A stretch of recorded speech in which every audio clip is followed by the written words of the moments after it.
planejamento e organização das rotinas administrativas. Mas, primeiramente, o que é um planejamento, né? Planejamento é o ato, o efeito de planejar, né? É um serviço principalmente de preparação, de pensar no futuro, né? De um trabalho, de uma tarefa, com o estabelecimento de métodos convenientes, ou seja, a gente vai se preparar para o que irá realizar no futuro, para conseguir atingir lucro, para fazer nossa empresa prosperar, para fazer nossos serviços prosperarem e a gente conseguir lucrar com isso, né? O mundo atual ele é composto por atividades voltadas para a produção de bens e serviços, certo? Então eu posso produzir é, celulares, posso produzir mouses, controle remoto, televisões, como eu posso produzir serviços, né? Eu posso ser aquele cara que estou comprando um show de rock para escutar, quando eu vou no cabeleireiro para cortar meu cabelo, né? Isso são serviços. E tudo isso, se é bem ou se é serviço, eles são planejados e controlados dentro das organizações, né? Continuando, o planejamento e organização das rotinas administrativas. Rotina está no nome, né? É algo que se repete, que se mantém o padrão, que tem continuidade. Então, bom, juntando os dois, planejar algo que haverá continuidade. Como seria isso?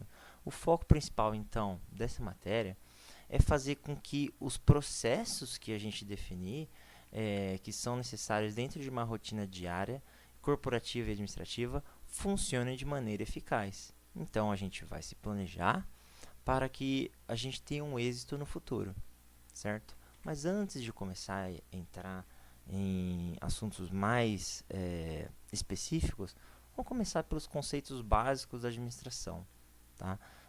Eu não sei se vocês já viram, este daqui é o logo da administração. E ele tem um significado, tá? Eu trouxe para vocês só como forma de curiosidade. As setas que ficam nas extremidades do lado esquerdo e o lado direito, elas representam as metas e os objetivos que devem ser alcançados pelos profissionais desta área. Já essas setas do lado de dentro, elas representam o planejamento, a organização, a coordenação e a centralização dos objetivos em comum. Ou seja, devemos pensar e planejar e se organizar internamente para que a gente consiga atingir os objetivos fora dela, certo? Então, é um design simples que vocês vão acabar vendo muito aí durante a vida de vocês. Esse é o logotipo da administração, mas existem vários, tá? Esse é que eu trouxe para vocês inicialmente. Hoje eu vou trazer mais um também para mostrar. Bom, continuando, existem dois tipos de organizações.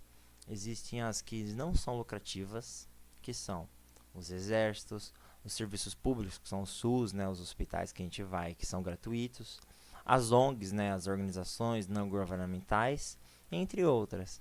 E existem as empresas lucrativas. Essas empresas lucrativas, elas produzem para nós bens ou serviços. Bom, como eu tinha explicado, bens é algo que a gente consegue pegar, é um produto, né? É um desodorante, é uma cadeira, é um espelho, né?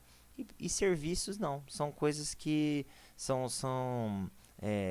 algo que a gente não consegue de fato tocar, pegar, levar para casa, né? Eu trouxe o exemplo aí de um salão de cabeleireiro aqui, que assim, quando a gente vai no salão, a gente se desloca até lá para receber um serviço, né? A gente não pode entrar na internet e comprar um corte de cabelo e ele já está pronto. Não, a gente tem que estar presente no serviço, na realização daquele serviço.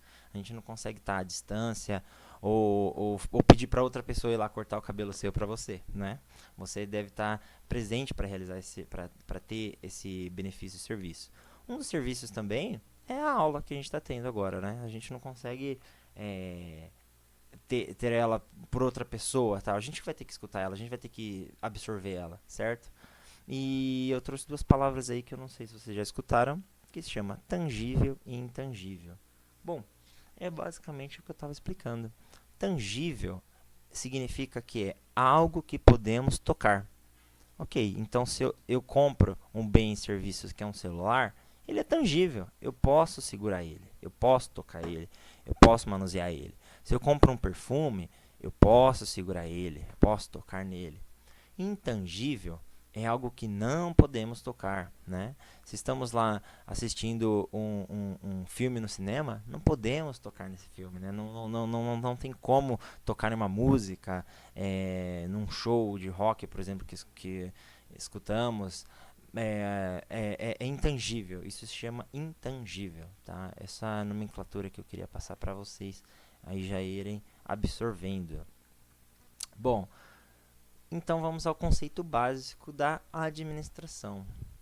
A administração, ela se baseia no ato de trabalhar com e através de pessoas para realizar objetivos tanto da organização quanto dos seus membros. Mas nada adianta ter conhecimento de uma técnica se ao mesmo tempo não estiver disponível uma habilidade de gerenciar essas técnicas e esse conhecimento, ou seja, administrá-la. Vamos lá. Nós percebemos que as empresas, né, conhecemos várias empresas que utilizam diversas técnicas no ramo administrativo, mas o que esse slide aqui está querendo dizer? Se nós não tivermos o conhecimento para aplicar aquilo, de nada vai adiantar, correto? E quais são as áreas da administração? Bom, aqui no nosso curso ficaremos do modo mais abrangente, entendendo um pouco sobre cada área, mas existem especializações em cada uma delas, né? Como eu disse, eu sou especialista em administração, mas o meu foco que eu escolhi foi marketing. Mas existem várias áreas de atuação. Então, aqui eu trouxe algumas para vocês. Tá? A administração, então, seguindo na ordem que eu já estava seguindo, ela contempla dentro dela a área de marketing, a área de produção, a área de gestão de pessoas, que antigamente a gente falava recursos humanos, né? Em muitas empresas você fala recursos humanos, mas isso está mudando. A contabilidade, as compras, o setor comercial, o setor de finanças e o setor de logística. Vamos entender um pouquinho cada um passo a passo como que funciona. O primeiro deles que eu vou explicar para vocês é o de recursos humanos. É aquela área da empresa determinada a cuidar das pessoas, entender e fazer os processos gerenciais em cima dessas pessoas. Então, como que ela faz isso? Ela usa um conjunto de técnicas e instrumentos que permitem atrair, manter e desenvolver esses talentos humanos, tá? Olha só a parte interessante aqui. Hoje em dia, as pessoas não falam mais recursos humanos, é falado mais como talentos humanos. Porque recursos entendemos que é algo como se fosse descartável, sabe? Eu tenho tal recurso para tal tarefa. Não, nós, pessoas, não somos recursos, né? Nós somos talentos, somos pessoas que têm nosso valor. Então, essa nomenclatura aí vem sendo difundida há um tempo para que seja melhor expressado a real importância desta área. E aí, tal, ou seja, aqui eu trouxe um quebra-cabeça aqui para vocês entenderem, né? Aqui é como se fosse uma organização, né? O departamento de recursos humanos ele vai entender, vai escutar o que o chefe, o que os administradores, o que os donos querem da empresa para como objetivo, e aí sim eles vão atrás da peça que está faltando. Tá vendo? Ele vai atrás desse X aqui para entender quem é e colocar essa peça que está faltando desse quebra-cabeça, certo? O departamento de recursos humanos ele fica encarregado por algumas atividades. Dentre elas é realizar o pagamento, né? Administrar os salários, livre ponto, a entrada e a saída do funcionário na empresa. Ela também é muito responsável pela parte de recrutamento da pessoa. E não é simplesmente contratar a pessoa qualquer, não. É contratar a pessoa certa para a vaga certa para atingir o objetivo empresarial. Ela também é responsável pela parte da contratação, do registro na carteira. Também da integração do novo empregado, ou seja, quando a pessoa entra na empresa, ela que vai dar os passos iniciais para o empregado e ela também vai treinar ele e desenvolver. Existem empresas que você entra, que você fica um mês treinando, entende? Para que quando você entrar de fato na operação, você tenha capacitação para desenvolver as atividades. Não adianta eu simplesmente contratar um cara que seja um vendedor, se ele não sabe o que ele vai falar, se ele não sabe por quanto que ele está vendendo o produto dele, etc. Bom, agora a gente vai passar pela. Eu vou passar para vocês aqui nessa primeira aula só os departamentos em si, tá? Então, eu falei sobre os recursos humanos, agora vou falar sobre as finanças e um por um. Essa será a primeira aula. O setor de finanças, a gente já remete a dinheiro, né? A gente já entende como funciona, né? Ele é diferente do setor de contabilidades. Então, vamos entender essa diferença. Esse setor ele fica responsável pela administração dos fundos, ou seja, do dinheiro da empresa. Com isso, é aplicada uma série de princípios econômicos e financeiros, objetivando a maximização da riqueza, ou seja, pensar no futuro, entender como conseguir fazer para aumentar esse valor que temos na empresa. Ou seja, investimentos que possuem a melhor compensação entre riscos e retorno da empresa. Toda empresa vai ter riscos, vai passar por momentos que ela vai ter que decidir se vai adotar uma estratégia ou outra no mercado, né? Ela pode ter com isso mais riscos ou menos riscos. Nós entendemos que empresas elas fazem isso, né? McDonald's, Burger King, Coca-Cola, todas elas passam por isso. Então a finança ela vai ter que entender isso e compensar os riscos e o retorno da empresa, tá? A diferença da contabilidade e finanças que eu tinha comentado inicialmente para vocês é que ela é relacionada ao futuro, tá? É pensar como agir no futuro. Enquanto a contabilidade, que eu vou explicar para vocês daqui a pouco, ela está mais relacionada com os resultados que já tivemos dos meses anteriores. Exemplos do que o setor de finanças faz. O setor de finanças ele é responsável por receber e arquivar as notas fiscais, ou seja, aquela comprovação de compra do seu produto ou do seu serviço.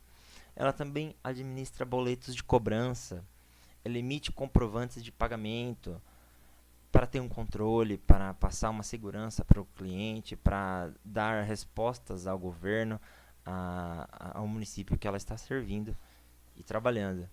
Ela também é responsável pela movimentação bancária, também pelo registro de contas a pagar e a receber. E também é responsável pela quitação de pagamentos de clientes e de fornecedores. Ou seja, clientes são as pessoas que a gente vende e fornecedores são as pessoas que a gente compra para produzir o nosso material e revender ao cliente. E aí passamos, já que falamos dela, da contabilidade. A contabilidade, ela se preocupa com os custos e a contabilidade financeira, com os pagamentos de impostos e com o sistema de informação gerencial. Ok, vamos lá. O que mais que ela faz? Ela também é responsável por também emitir notas fiscais, também pelo faturamento fiscal da empresa, pelo registro dos fatos representados por valor monetário, pelo balanço patrimonial, teremos uma matéria só sobre balanço patrimonial, e também é responsável pelo DRE, que são a demonstração dos registros realizados de uma situação patrimonial da empresa.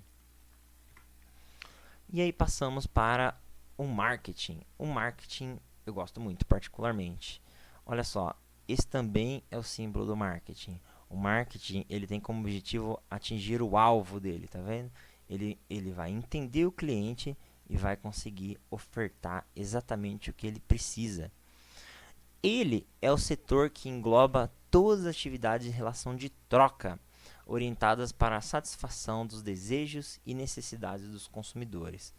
O que o pessoal entende como marketing é que às vezes ele pensa que o marketing ele é algo negativo, algo que quer enganar o, o cliente para levar o dinheiro dele. Mas não, o marketing não é responsável por enganar o cliente.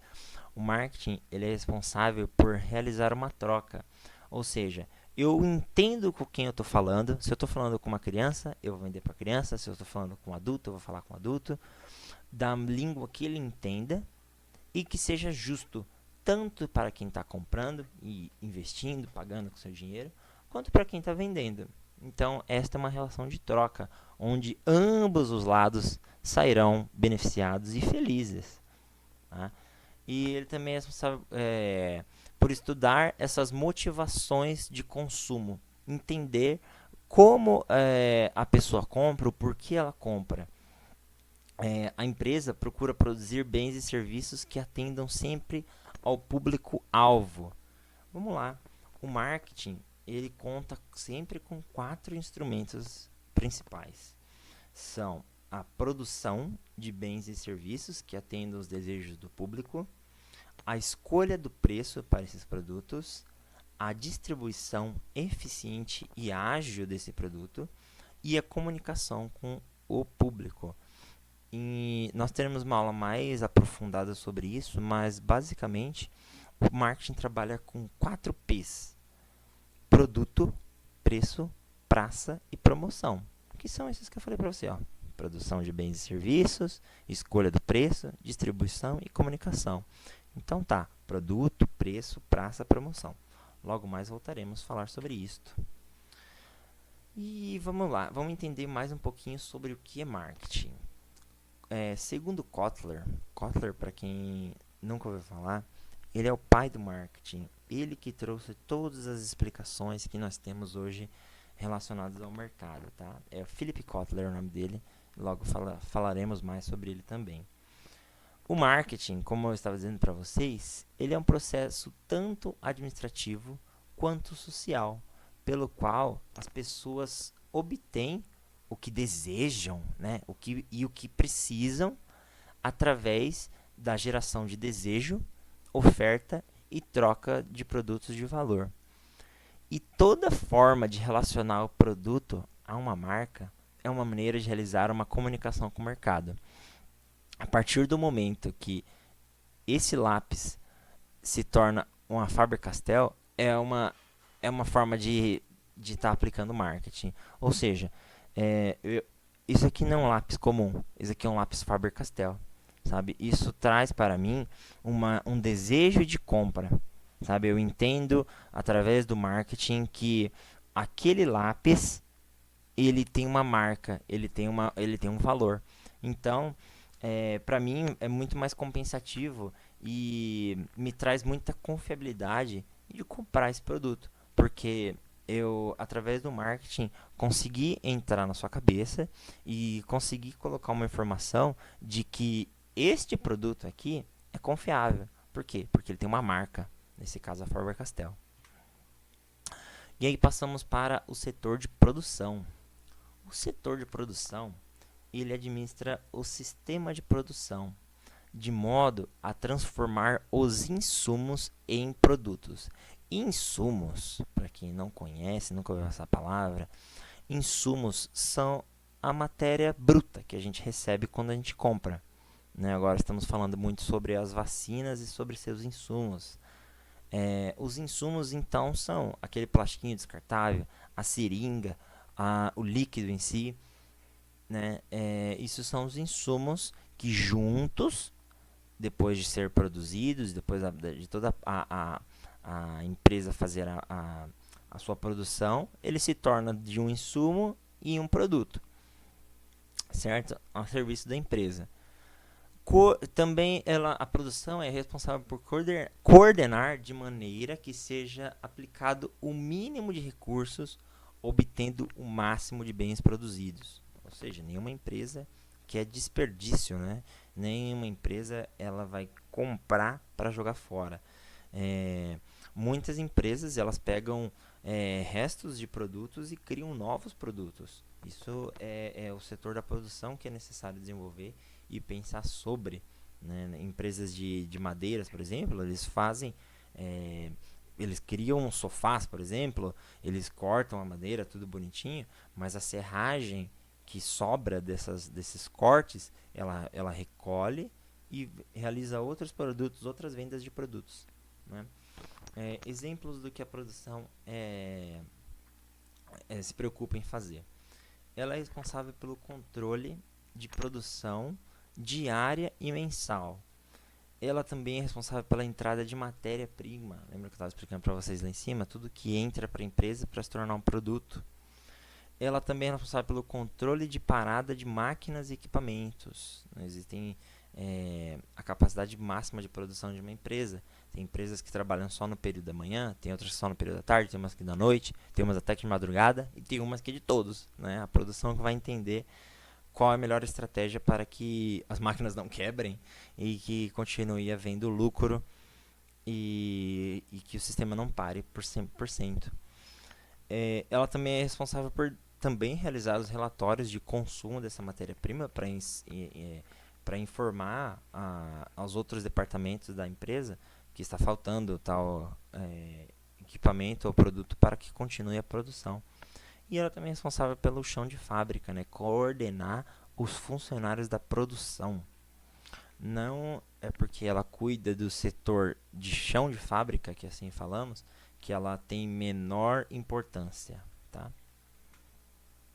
Bom, e ainda no setor de produção, eu trouxe alguns exemplos para vocês entenderem como que funciona. Eu peguei exemplo de uma fábrica de roupas, tá? Existe uma coisa que chamamos de gargalo de produção. Olha só, imagina que nessa empresa de roupas eu tenho que fazer 3 processos para levar esse produto ao meu cliente. O primeiro processo é receber esse material, né, todo esse monte de retalho de roupa. Assim que eu recebo esse monte de retalho de roupa, eu vou ter o primeiro processo, que serão várias pessoas nessa empresa recortando, fazendo desenhos das blusas, das calças, das camisetas, né?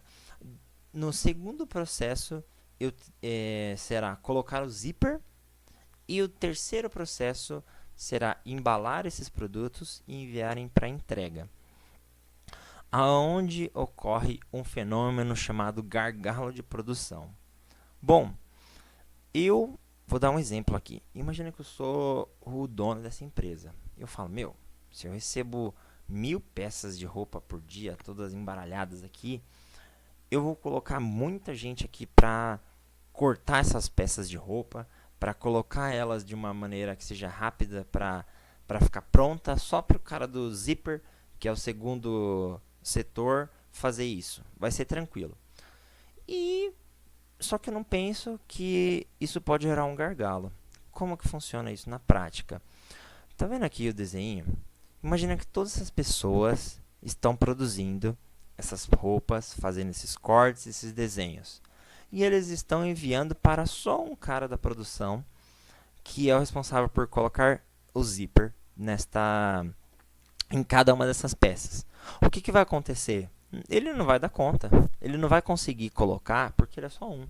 Então, toda essa produção que acontece aqui no primeiro passo, ela trava, sabe? Que nem no trânsito. Ela não consegue passar, porque só tem uma pessoa aqui, ou poucas pessoas, realizando esta segunda tarefa da produção.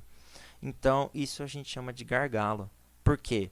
Porque ele não consegue dar o segmento do fluxo natural, ele diminui a velocidade de produção e ele impacta depois para o terceiro ponto, que seria embalar e enviar para entrega. Então, eu posso ter 1000 pessoas aqui trabalhando no terceiro ponto, que não vai adiantar, porque ele vai entregar pouco. Aqui, tá vendo?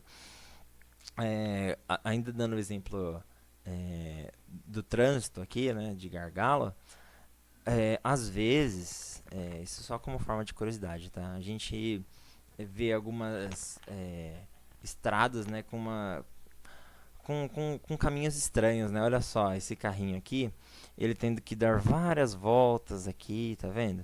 Até chegar o destino dele. E a gente olha e fala, mas por que ele não faz um reto aqui, né? Ele vai chegar mais rápido se eu colocar um caminho reto daqui até aqui, não é? Mas às vezes os engenheiros eles pensam em realmente, propositalmente, criarem esses gargalos. Para quê? Para que não haja isso aqui, esse congestionamento aqui, tá vendo? A gente imagina que daqui para frente desse trajeto, vai acontecer isso aqui, ó. Eles não vão conseguir desafogar esse trânsito, esse fluxo, certo? Então, eles criam esses gargalos estrategicamente. Existe isso também quando a gente vai em algum show, por exemplo, que a gente tem que ficar andando por aquelas grades e dando volta, dando volta, dando volta até conseguir comprar o ingresso. É uma estratégia também, porque se todo mundo chegar até o ponto chave, que é a bilheteria, por exemplo, você vai criar um congestionamento, uma aglomeração que não é boa, não é inteligente, ok? Então, bom, é isso. O gargalo de produção, então é isso, tá? E aí a gente chega ao setor de compras. As compras, ela é responsável pela atividade organizacional que tem por objetivo suprir as necessidades de materiais ou serviços, de forma a garantir a continuidade do processo sem interrupções indesejadas. Ou seja, olha só, eu no setor de compras tenho que garantir que o processo não pare, ok? Então vamos lá. Não adianta, que nem eu falei, ter uma força-tarefa gigante de pessoas trabalhando nesse primeiro ponto. Se eu falo, não, eu penso assim, né? Sou do setor de compras, eu falo, já que é muita roupa, então eu vou comprar, em vez de 1.000 peças por dia, eu vou comprar 10.000 e aí eu consigo um desconto e tal e deixo o pessoal produzindo. Ok, só que aí eu esqueço de comprar o zíper, né? Eu até contrato mais pessoas, eu coloco mais pessoas nesse segundo setor aqui e aumento esse gargalo com mais pessoas trabalhando aqui, mas eu não tenho vindo do setor de compras o zíper, então eu não consigo dar continuidade, sabe? E aí a empresa para. Isso daí é horrível, perde muito dinheiro. Então ela tem que garantir o processo, a continuidade desse processo. E um dos exemplos que o setor de compras também faz, ele é responsável por obter um fluxo contínuo de suprimentos. Ele é responsável também por comprar esses materiais e insumos. Lembra, mas insumos é a matéria bruta, o que está no início do processo ainda, que não é um produto ainda. E ao menor preço e as melhores condições. Sim, olha só, o setor de compras ele é responsável por comprar, ok? Óbvio, mas não simplesmente suprir. Ele é responsável por conseguir o menor preço e as melhores condições. Ok, é comprar esse insumo de uma forma que seja de menor preço e de melhores condições, que seria talvez pagar em mais vezes, seria conseguir um desconto progressivo, conseguir uma fidelidade com o fornecedor, que é o cara que entrega esse produto para a gente. Ele também é responsável por maximizar os ganhos da empresa. Ou seja, eu sou do setor de compras, então eu estou ali trabalhando toda hora com compras, ali entendendo como que funciona. Então eu tenho que maximizar os ganhos da empresa cada vez mais. E perceber as prioridades no processo produtivo. Ok? Então é isso. Ele tem que entender onde ele está investindo aquele tempo de trabalho dele. E procurar sempre uma negociação justa e honesta. E, se possível, ajudar a empresa o máximo que ele pode. Ainda no setor comercial,